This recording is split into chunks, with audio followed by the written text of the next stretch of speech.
여러분 안녕하십니까. 방송으로 보는 신문 아침엔 매일경제입니다. 오늘도 어김없이 아침 신문이 여러분 앞에 준비되어 있습니다. 먼저 일면 기사부터 전해드리겠습니다. 매일경제 일면 톱기사, 최근 복지 상황에 대해서 다루고 있습니다. 고비가 풀린 현금 복지다. 자, 복지에는 여러 가지 방법이 있어요. 뭔가 사람의 의욕을 북돋아주는 어떤 제도적 측면의 지원도 있는가 하면 직접 현금을 주는 경우도 있습니다. 그런데 현금 복지가 최근 4년간 55% 늘어났다. 이런 내용이 실려 있습니다. 문재인 정부 출범한 2017년에는 45조 원, 내년엔 70조 원 이렇게 늘어난다고 해요. 국민의 직접 지급 방식입니다. 중복 지원 그리고 효과도 불분명하다. 이런 지적이 담겨 있습니다. 다음은 서울신문 보겠습니다. 비수도권도 거리두기 2단계 일주일 더 연장하기로 했습니다. 그럼 추석 연휴 직전까지 가는 겁니다. 유흥주점 등 영업 중단은 유지한다. 그리고 추석 때 휴게소에서 식사 안 됩니다. 음식을 가져가실 수만 있는 겁니다. 그리고 신규 38일 만에 두 자릿수 감소 추세다. 이렇게 내용이 전해지고 있습니다. 이번엔 동아일보 보겠습니다. 역시 코로나 상황과 그리고 추석 연휴와 관련된 내용입니다. 일단 큰 글씨로 된 걸 보겠습니다. 오지마, 괜찮아. 이런 얘기입니다. 고향에서 어르신들께서 이렇게 얘기를 하고 계신답니다. 추석 땐 거리두기, 마음만 곁에 두기. 지금 고향에 내려오지 않는 것이 길게 보면 아주 넓게 보면 도와주는 거다. 이런 얘기가 됩니다. 여기 보면 뭐 추석 예법에 대한 오해와 진실 뭐 이런 얘기 있어서 우리가 그동안 좀 잘못 알고 있는 것들 꼭 이렇게 돼 있습니다. 여기 보면 이런 내용도 있네요. 이 부분입니다. 차례상 보면 음식이 참 많이 올려지잖아요. 그런데 차례상도 조율이시 홍동백설 지킨다. 이게 좀 기존에 많은 분들이 알고 계신 건데 꼼꼼히 더 과거의 문헌과 정말 정확한 걸 따져보면요. 추석에는 송편과 제철과일 한두 가지면 충분하다. 원래는 이랬답니다. 근데 중간에 좀 많이 늘어났다는 거죠. 여러 가지 뭐 내용이 좀 설명돼 있습니다. 여기 아래 부분 좀 보겠습니다. 집안에 환자나 연로한 분이 있다면 안 만나고 차례 쉬는 게 지금으로선 현명한 예법이다. 그런 거죠. 성묘도 시기를 옮겨 하거나 단출하게 꼭 비슷한 같은 날에 갈 필요가 없다는 겁니다. 마지막으로 조선일보 보겠습니다. 국내 마트 때릴 때 코스트코 매출 1조 뛰었다. 이게 무슨 소리입니까? 국내 대형 마트들 뭐 주변에 많이 볼 수 있죠. 사실은 입점을 하거나 뭐 영업을 할 때 좀 여러 가지 제약이 좀 있습니다. 그런데 이겁니다. 전통시장 반대, 정부 만류에도 코스트코의 경우는 과태료 4천만 원만 내고 개장을 강행했답니다. 그러니까 뭐 정부에서 막으면 과태료 내겠습니다. 그리고 문 엽니다. 이렇게 갔다는 거예요. 그런데 국내 기업은 같은 이유로 1,900억 원에 매입한 부지를 7년째 사용 못합니다. 여기는 과태료 내고 물론 할 수 있습니다. 그러나 국내 기업, 여론을 굉장히 의식하고 정부를 의식하는 거죠. 이렇게 외국 기업처럼 할 수가 없다는 겁니다. 그 바람에 7년 동안 오도 가도 못하고 멈춰 있다. 이런 얘기가 좀 실려 있습니다. 그 사이 외국 유통기업들은 매출을 늘리고 있다. 이런 얘기가 실려 있습니다. 자, 지금까지 일면 기사 짚어봤고요. 오늘도 네 분 패널 자리하셨습니다. 한 분씩 소개해드리겠습니다. 먼저 최경철 매일신문 편집위원 나오셨고요. 그 옆에는 이승우 변호사 자리하셨습니다. 그리고 조대현 정치평론가도 오늘 나오셨고요. 마지막으로 주원규 삼육대 겸임교수 자리하셨습니다. 안녕하세요.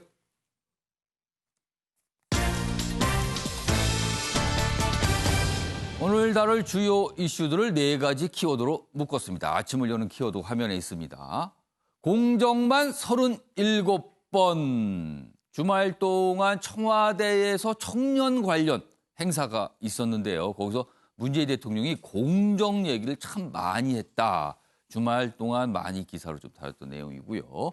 두 번째 키워드는 시험에 든 야당입니다. 여기서 말한 야당, 국민의힘을 뜻하는데 몇 가지 사안에 대해서 선택의 기로, 결정의 기로가 있는데 그 결정 여부에 따라서 이게 굉장한 시험이 될 수 있다. 오늘 언론도 이런 평가를 내놓고 있습니다. 세 번째 키워드는 연일 맹공입니다. 지역화폐 관련해서 이재명 경기지사 지금 충돌 전선이 굉장히 많습니다. 그 내용도 준비되어 있고요. 마지막 키워드는 시진핑 닮았다.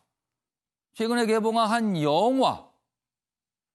거기에 등장인물이 한 명 있는데 시진핑 중국 국가주석과 상당히 닮았다. 이게 과연 무슨 의미일까? 그리고 우연일까? 아니면 다른 이유가 있었을까? 이런 기사도 오늘 다뤄지고 있습니다.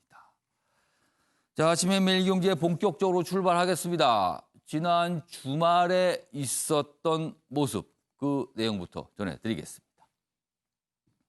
공정을 37번 강조한 문재인 대통령. 그런데 추미애 장관 논란은 어떻게 되는 겁니까? 이렇게 질문으로, 제목에 질문을 담고 있습니다. 이런 가운데 오늘 문재인 대통령이 추미애 장관을 만납니다. 오늘요, 권력기관 개혁회의가 1년 7개월 만에 열립니다. 거기에 법무부 장관 등등등 장관들이 몇 분 참석하시는데 문재인 대통령과 추미애 장관이 만나는 겁니다. 평상시 같았으면 뭐 만날 수 있지. 그렇지만요, 지금 때가 때인 만큼 굉장히 주목을 받고 있어요. 자, 재신임 메시지 나올지 주목된다. 윤석열 검찰총장은 참석하지 않는 상황입니다. 오늘 또 이 내용도 굉장히 주목을 받을 것 같습니다. 자, 그럼 여기 사진도 있는데요. 여기 보면 사진 설명 잠깐 드리죠. 물론 이 내용 영상도 있습니다. 이 사진부터 전해드리겠습니다. 지난 19일 청와대에서 방탄소년단과 문재인 대통령이 만나는 겁니다. 제1회 청년의 날을 맞아 열린 행사입니다. 뭔가 이렇게 선물 주고받고요. 굉장히 환한 미소를 담고 있습니다. 자, 그럼요. 이와 관련된 영상부터 확인해 보겠습니다. 때로는 하나의 공정이 다른 불공정을 초래하기도 했습니다. 정규직과 비정규직 사이의 차별을 해소하는 일이 한편에서는 기회의 문을 닫는 것처럼 여겨졌습니다. 공정을 바라보는 눈이 다를 수 있다는 사실이 공정에 대해 더 성찰할 수 있는 계기가 되었습니다.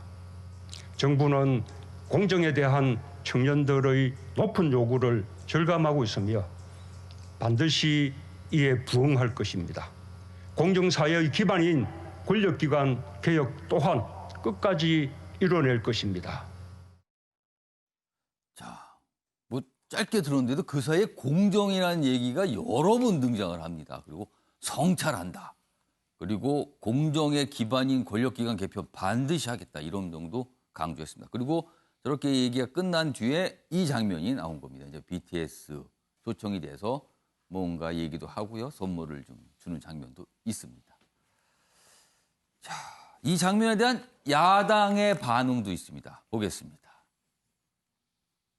뭐 생각대로 이렇게 좋은 반응이 나오지는 않았네요. 여기 보면 야당 공정을 1000번 외친들 공허한 메아리다. 조국, 추미애 등 부모 덕 얘기 2년째 지금 하고 있다.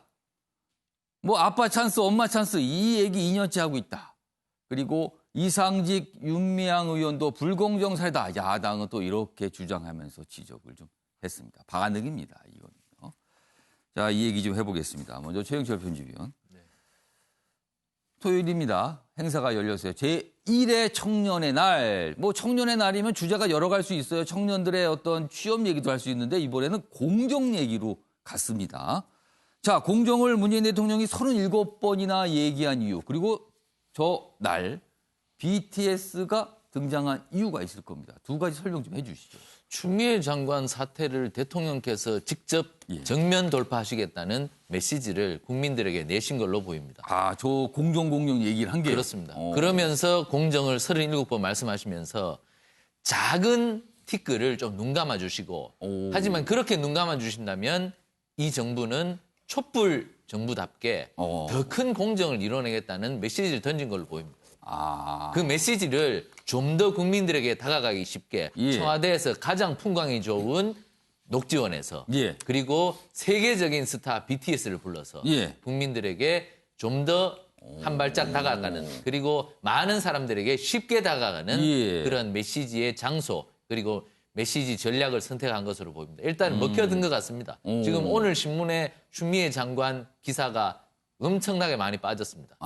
예, 그런 걸로 봐서는 이 문재인 대통령의 정면 돌파 전략이 일단 좀 성공한 것이 아니냐. 예. 결국에는 그 문재인 대통령께서 강조하셨던 내가 믿고 예. 나를 밀어주면 예. 공정만큼은 이뤄보겠다는 그러한 메시지를 다시 한번 재강조한 것인데 야당은 거기에 대해서 강력하게 비판을 했고 근데 그 야당의 목소리 오늘 신문을 보시면 크게 좀 반영이 되지 않았어요. 예. 그런 측면에서 어쨌든 문재인 대통령의 37번 공정 그 예. 발표 전략은 성공한 것이 아니냐.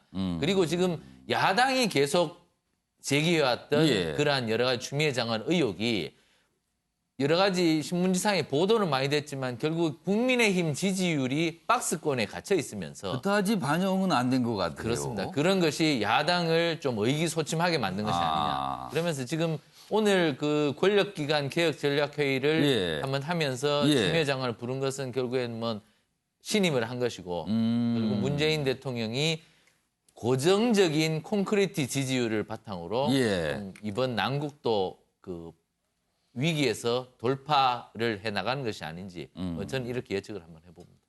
그러니까 청와대에서 벌어진 어떻게 보면 이벤트죠. 이벤트로서는 효과가 있었다 이렇게 분석을 하신 거네요. 그렇습니다. 지금요. 자, 주원규 교수님. 네.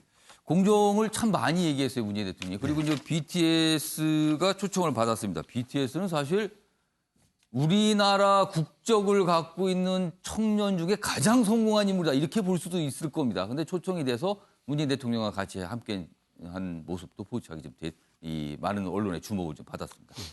이유 좀 설명해 주시죠. 두 가지입니다. BTS가 여기에 이제 등장했던 이유 그리고 문재인 대통령이 공정을 그렇게 많이 얘기한 이유. 네. 어디에 있습니까? 그 먼저 타이밍상으로 의도하신 건 아니겠지만 추미애 장관의 어떤 문제가 사실 좀 잦아드는 그 추세였거든요. 그러니까 이제 조국 전 장관 때와 비교했을 때 중량감, 그러니까 어떤 야당 입장에서는 공격의 중량감이 그렇게 크지 못했다. 그리고 대정부 질문 때도 야당이 뭔가 확실한 한방이라고 표현할 수 있는 것들이 별로 나오지 못했다. 그렇기 때문에 이제 이 국민들도 거기에 피로감이 쌓였던 부분의 예. 타이밍에 맞춰서 토요일 날 청년의 날이 등장했고 예. 그리고 공정이라는 표현을 했을 때 저는 좀 긍정적인 기능으로 봤습니다.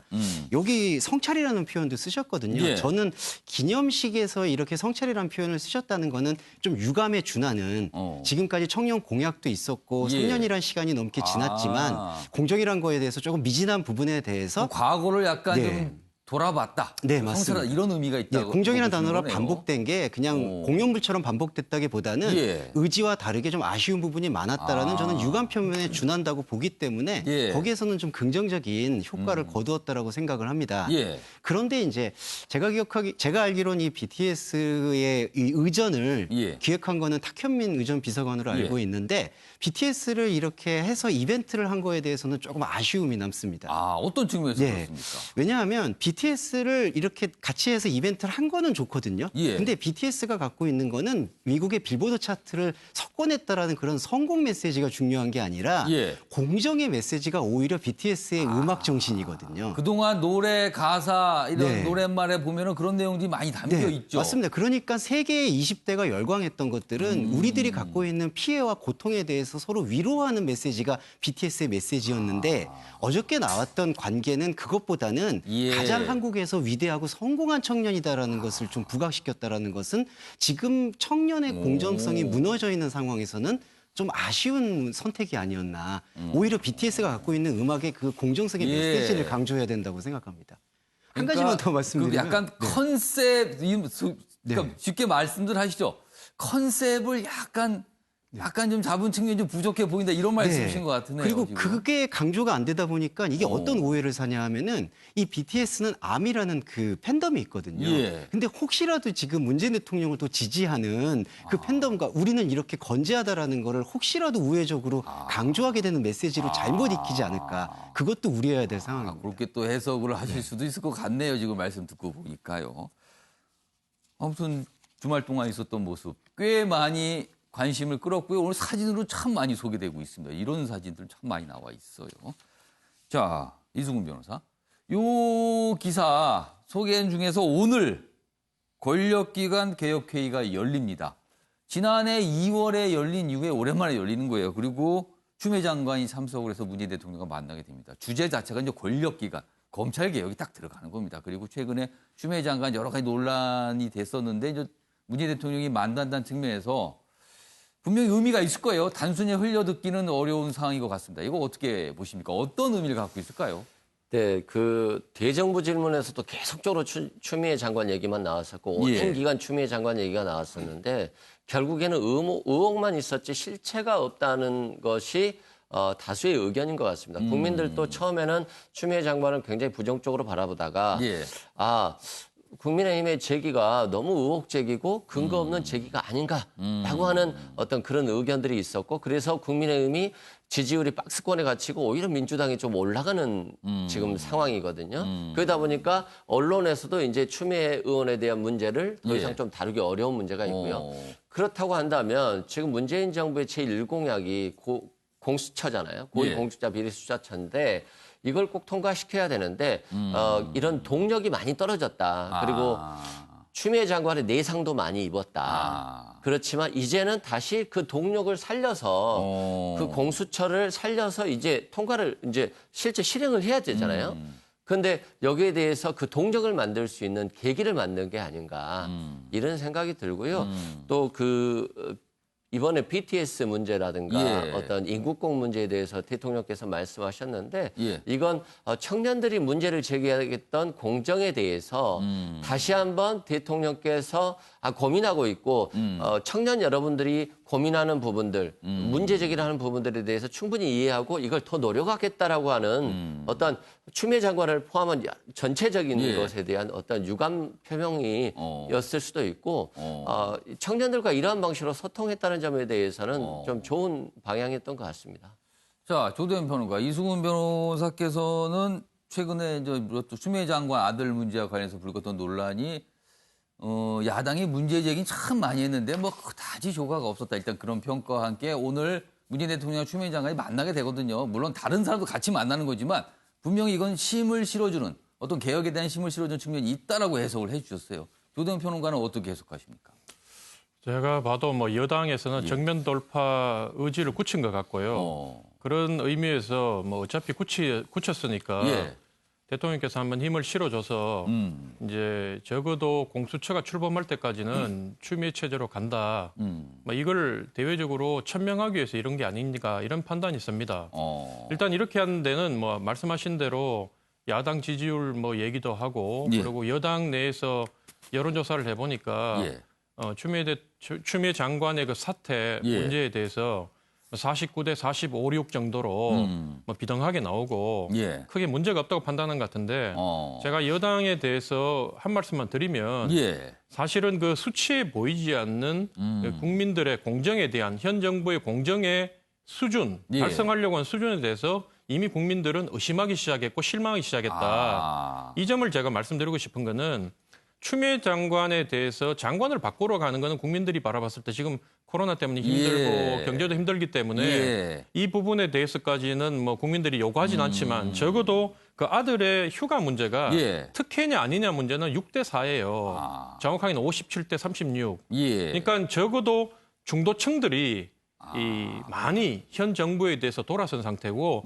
단지 그 지지율이 국민의힘이란 야당으로 옮겨가지 않았기 때문인데 그거는 이게 추미애 장관에 대한 아들에 대한 문제 제기가 잘못돼서 그런 게 아니라 국민의힘 내부의 개혁과 그 수준이 국민 눈높이에 맞지 않기 때문에 국민들이 지지를 안 하는 거지. 그걸 가지고 현 정부 여당에서 판단하기를 이게 여론조사에도 별 문제가 없구나.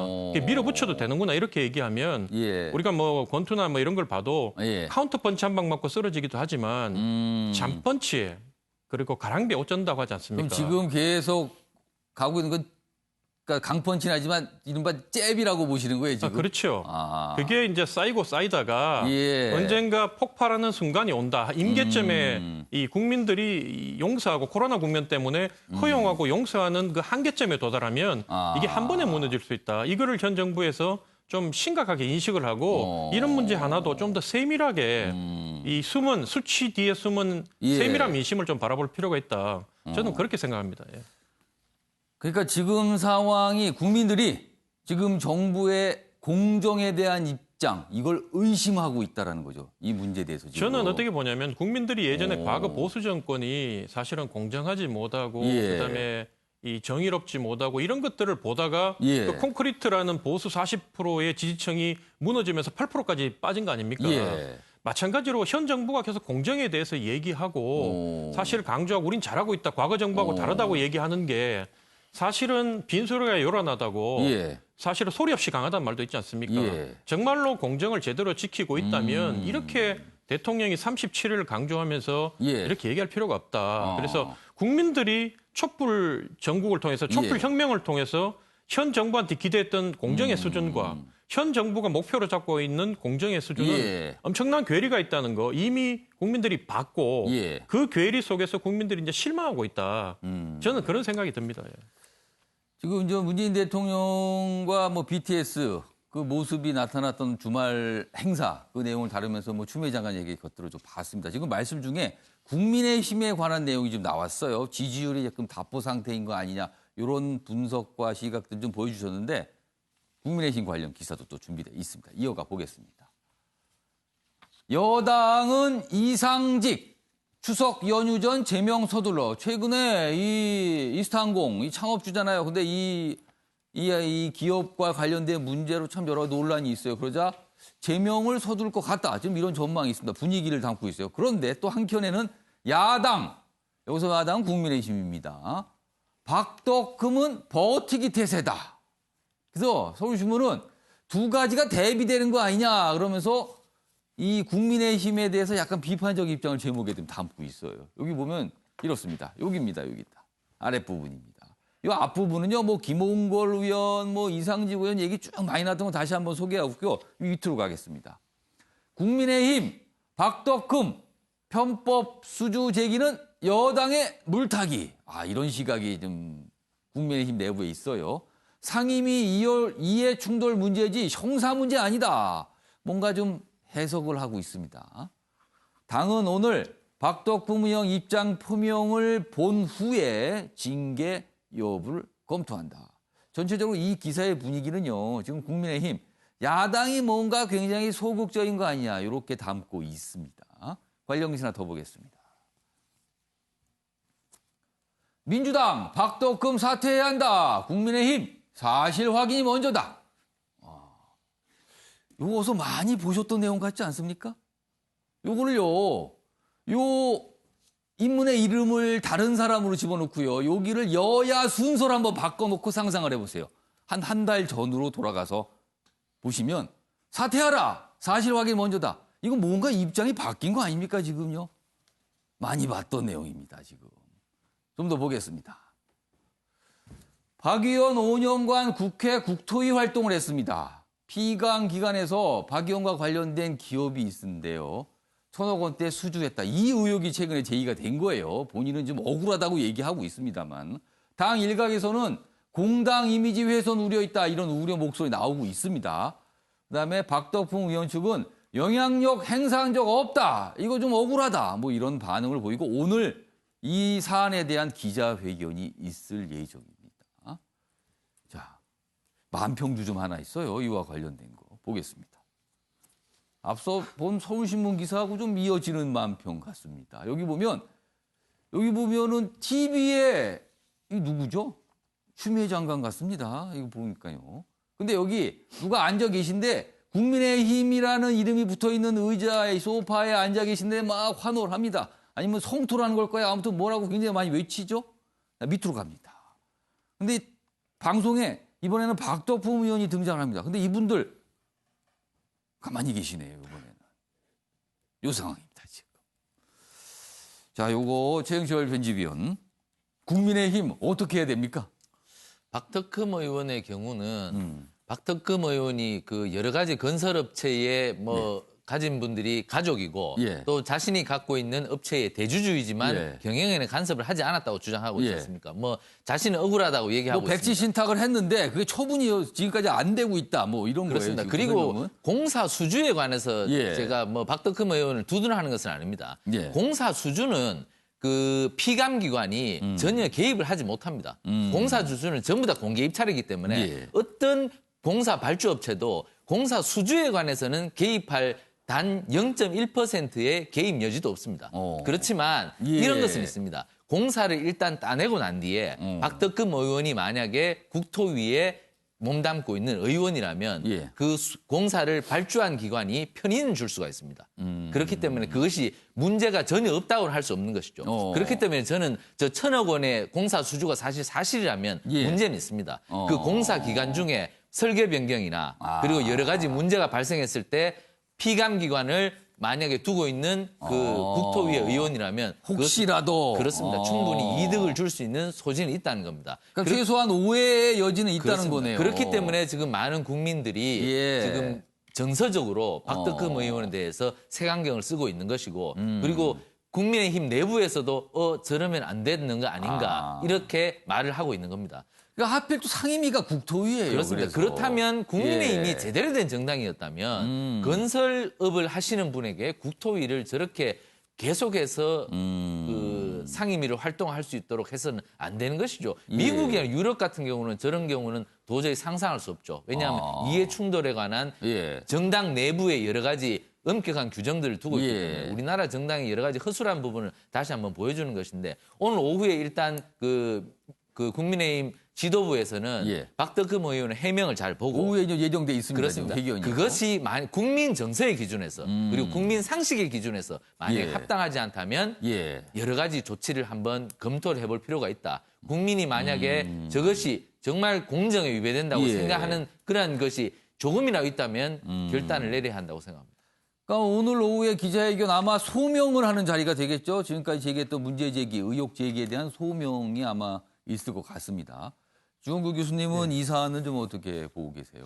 먼저 좀 냉정히 봐야 되는 게 예. 여당에서 공격하는 건 사실 좀 맞지 않는다고 봅니다. 어. 이상직 의원의 지금 현재 문제는 예. 이스타항공의 대량 해고와 임금 체불의 좀 직접적 당사자일 수 있기 때문에 예. 거기에 대한 것과 지금 박덕흠 의원이 갖고 있는 이제 그 버티기라는 어떤 그런 중량감이 예. 같이 그렇게 논해질 수 있는 이 문제는 사안의 약간 예. 무게가 좀 다르다고 보시네요. 사안의 무게는 다릅니다. 하지만 국민의힘 입장에서 볼 때는 이게 매우 오래된 뜨거운 감자라고 생각을 합니다. 잠시 좀 말씀드리고 싶은 건 박덕흠 의원이 사실은 건설업자 출신이시고 예. 2016년 국토위원회 이제 교통위 소속일 때 그 건설산업기본법 개정안을 할 때 예. 사실은 입찰 담합 삼진 아웃제가 추진이 됐었거든요, 법안이. 예. 거기에 대해서 가장 강렬하게 반대했던 인물이십니다. 그래서 사실은 그 여당 입장에서는 누더기 법안이라고 할 수 있는 그러한 어떤 완화된 법안으로 개정안이 마무리가 됐었거든요. 예. 저는 이게 국민 정서의 플러스에 과연 입법 공정성의 문제라고 봐야 되지 않을까. 그러니까